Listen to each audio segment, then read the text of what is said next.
ঘরের ছেলে ফিরলেন ঘরে, যার নামের মাঝেই আছে শৈশবের ক্লাবটির নাম। যেই সান্তোস থেকে শুরু হয়েছিল বিশ্ব ফুটবলে নিজেকে চেনানো, সেই সান্তোসেই Neymar da Silva Santos junior. 4 বছরের সান্তোস অধ্যায়টা শেষ করেছিলেন 2013 সালে।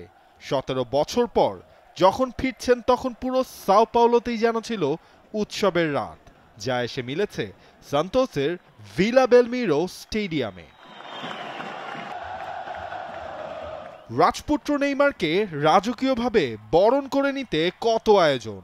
প্রায় 20,000 দর্শকের সামনে সাদা জার্সি পরে নেইমারকে ফিরতে দেখে যেন ক্লাবটির মাঝেও প্রাণের সঞ্চার, নতুন আশা। স্টেডিয়াম ভর্তি সান্তোস ভক্তদের স্লোগানও একটাই, দ্য প্রিন্স ইজ ব্যাক। যা আবেগে ভাসিয়ে দিয়েছে নেইমারকেও। মাটিতে মাথা ও হাত নুইয়ে নিজের ট্রেডমার্ক সেলিব্রেশনের পর চুমু খেয়েছেন ভিলা বেলমিরোর মাটিতেও।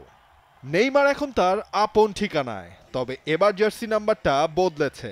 11 নয়, 10 নম্বর জার্সিতে মাঠে নামবেন তিনি। প্রথম দিন থেকে আমি মনস্থির করেছিলাম আমি এখানে আবারও ফিরতে চাই। সবকিছু ঠিক মতো হয়েছে। আমার পরিবার, বন্ধুরা সবাই খুশি এবং এক্সাইটেডও। আমার মনে হচ্ছে আমার মাঝে আবারও শক্তি ফিরে এসেছে। যখন আমি এখানে পা রাখি আমার মনে হচ্ছিল সেই প্রথম দিনের কথা, যখন আমার বয়স 17। এখনো মনে হচ্ছে তাই। মাঝে পার হয়েছে এক যুগ। বার্সেলোনা, পিএসজির হয়ে বিশ্ব কাঁপিয়ে সবশেষ সৌদি আরবের আল হিলাল। তবে এই আল হিলাল অধ্যায়টা ভুলে যাওয়াই শ্রেয় নেইমারের। চুক্তির বাকি ছিল লম্বা সময়, তবে আল হিলাল আর নেইমারের সম্পর্কের মাঝে বড় বাধা হয়ে দাঁড়ায় ইনজুরি। 1.5 বছরে ইনজুরির কারণে খেলতে পেরেছেন মাত্র 7 ম্যাচ। তাই তো আল হিলালের সাথে চুক্তি বাতিল করে নেইমার প্রথম প্রেমের টানে আর কোথাও না যেয়ে ফিরলেন সান্তোসেই। যেই সান্তোসে জন্ম হয়েছিল ব্রাজিলের এই সেন্সেশনের, সেই সান্তোসেই যেন এবার পুনর্জন্মের অপেক্ষা 32 বছরের এই তারকার। যেই পুনর্জন্ম আবারও তাকে ফেরাতে পারে ব্রাজিল জাতীয় দলে। নেইমারের লক্ষ্যও তাই, 2026 বিশ্বকাপে ব্রাজিলের হেক্সা মিশনের জন্য নিজেকে পুরোপুরি প্রস্তুত করে নেয়া।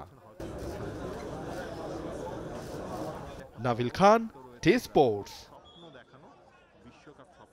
বাংলাদেশ প্রিমিয়ার লিগ 2025, 7টি দলের জমজমাট লড়াইয়ে মাতবে পুরো দেশ। দেখতে চোখ রাখুন টি স্পোর্টস নেটওয়ার্কে।